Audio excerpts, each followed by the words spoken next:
皆さんこんにちは、読書の達人です。今日ご紹介するのはこちら。ようこしょ。1984村上春樹です。3冊あります。内容がボリューミーなんで、10分で喋るってあんまり言うとね、走りの部分を言うだけでも、1冊言っちゃいそうなほどほどにちょっと喋りますけれども、登場人物3人、メインなのは3人います。1人が青豆。これが、子供の頃、いわゆるキリスト教系のカルト分派宗派みたいな感じの家庭に育ちます。変わった家で、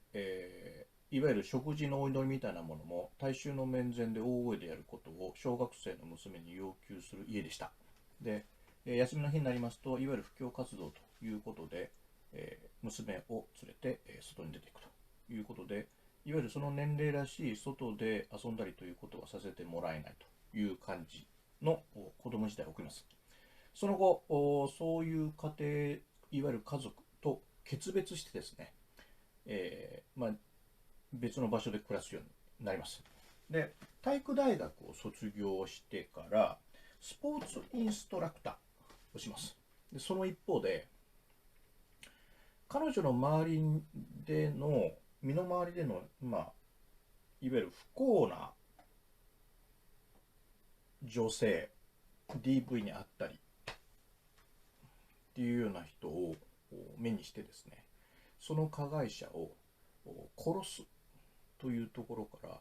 もういわゆる世の中でそういう悪いことする男、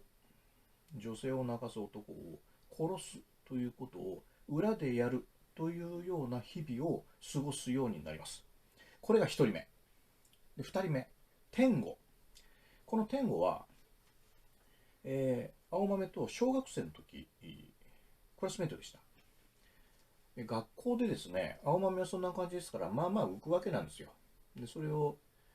天吾はですね、背も大きくって成績も優秀でクラスの中心的メンバーだったんですけど、たまたま何かの出来事があった時にちょっと青豆をかばって助けます。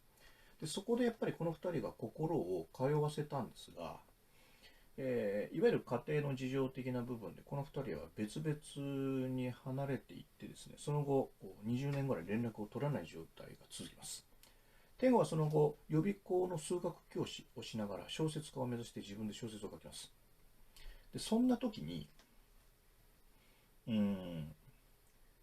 ゆる小説を書いてる卵ですよね、小説家のね。で、出版社の方からコンテスト賞レースに応募してくる小説がいっぱいある。何百とかある。で、それを下読みするアルバイトを任せられます。いわゆる優勝なんとか大賞みたいなのを取る小説は全部の作品を偉い先生が見るんじゃなくて、もうこれはダメだっていうのを最初にもう払い落としていくんですけども、その下読みの中でですね、ある作品に目が留まってですね、天吾がでそれを出版社に勧めます。これすごくいいですよ。そしたら、出版社側もこれ見るんですけども、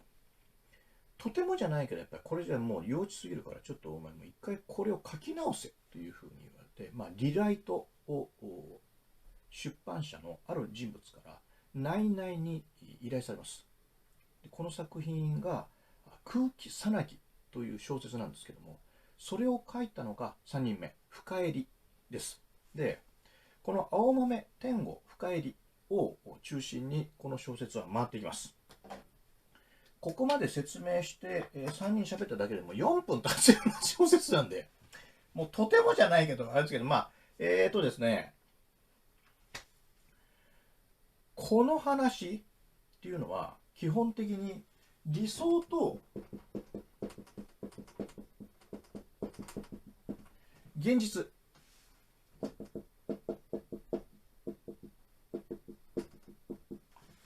の中を縫っていくような感じの話になります。理想と現実っていうのは本来は一緒にはならないですよ。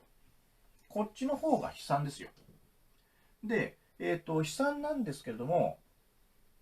じゃあ何か改善していったらこっちの方に行けますかってなると、世の中が何もかも理想的になることなんてありえないですよ、絶対に。だからこことこことは、延長線上に理想が待ってるということはない。でももしだよ、こことここがつながってて何らかの行き来ができるようになるとすればね、ここにいる人がこっちに行けたり、ここにいる人がこっちに行けたり、こっちの情報をこっちに流せたりっていう風にするようになったとしたらどうなるか。トンネルみたいなものがあります。ヒューヒューヒューと行き来ができるようになるとすると、そうするとどうなるかっていうと、世界は混乱しますよ。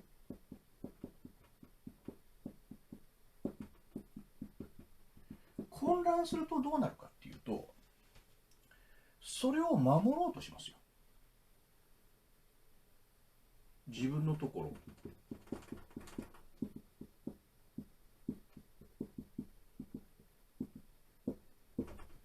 しますよね。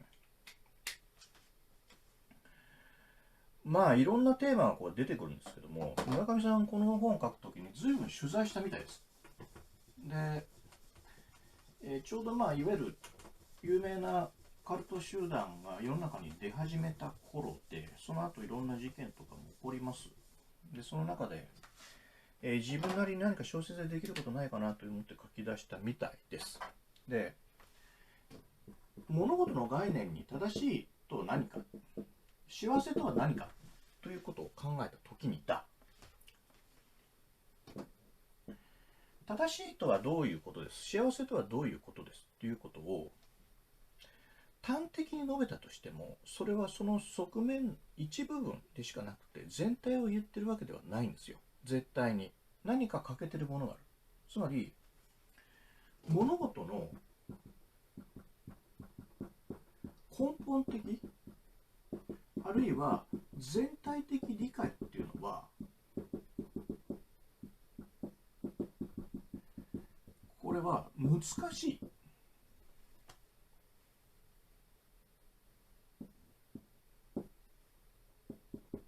と考えるべきでしょ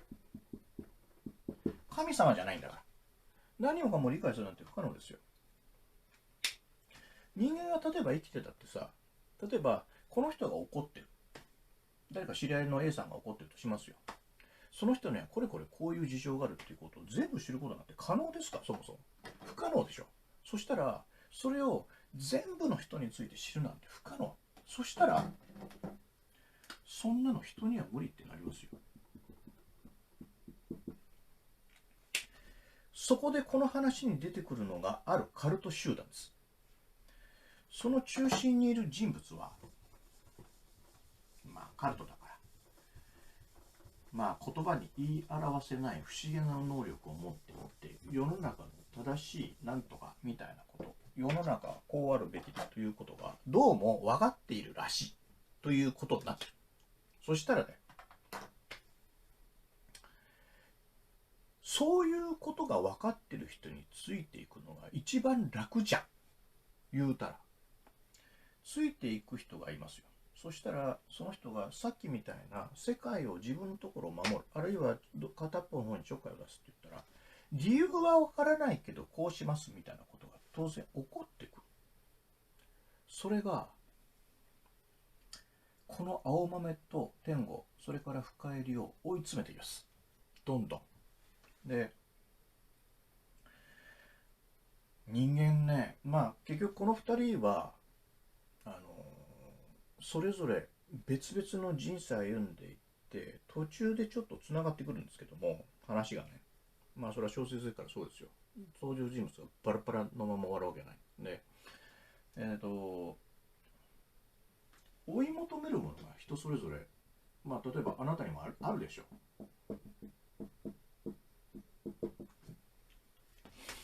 こういうことがあるといいな、こういう風になればいいな、こんな風な幸せが訪れたらいいな、自分の環境がもっとこうなればいいなっていうものの、先にあるもの、理想的なこうなったらいいなという部分のその理想の根本にある真実がありますが、実は人間というのはその真実を追っているのではなくて、結局人間を追いかけてるんです。ここですよ。人間はなんだかんだ理想を言ってへりくつをこねてこうなればいいって。でもそれって結局その先にある人間をイメージしての言葉なんです。絶対に。つまりだ、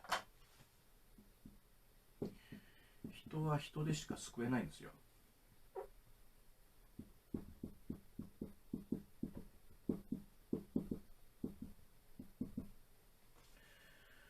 つまり人間は人を追い求めてる。だから人が救ってくれないと人間は救われない。そこが多分この話のテーマなんだろうなというふうに思います。達人心に響いた言葉、こちら3冊もあるから奥の方で3冊目とかでも結構見たんだけど、3冊目3巻見てると案外もっとなんかズバッと言っちゃってるっていう格論の方に入ってる、総論ではなくて。で、さっさと出しますね。1巻の23ページの4から5行目です。このいわゆる今その文庫本のちっちゃいやつも出てるんですけども、これいわゆる僕この分厚い方で喋ってます。23ページの4から5行目。結局そこかっていうのが何回か読み返して僕が出した結論です。でそこをいろいろと思いながらこの本を読むと、この本は割と奥までたどり着けると思います。村上作品何回と言われてますけども、この作品は比較的わかる。ですから頑張って読んでみてください。3巻という割には登場人物が少なめです。でその分随分掘ってます、奥まで。で何がどういう気持ちでどういう関係になっているということを表現ちゃんとしてくれてるのでね、頑張って読んでみてくれたらいいかなと思います。三笹家業、1984村上春樹、これね随分いろんな言葉で翻訳されてるんですけども、いわゆる1984年がそのタイムスリップみたいな感じ、タイムスリップじゃないな、別のパラレルワードが、に行って1984年から1984年に行ったと。9と9なんですけど、外国語に翻訳するときこの9どうしてんだろうと思うんですけど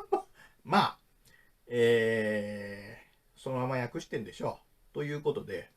9は9で数字の9とアルファベットの9だよなっていうのは日本人にしかわからないということですが、とりあえず読んでください。1984村上春樹、読書の達人でした。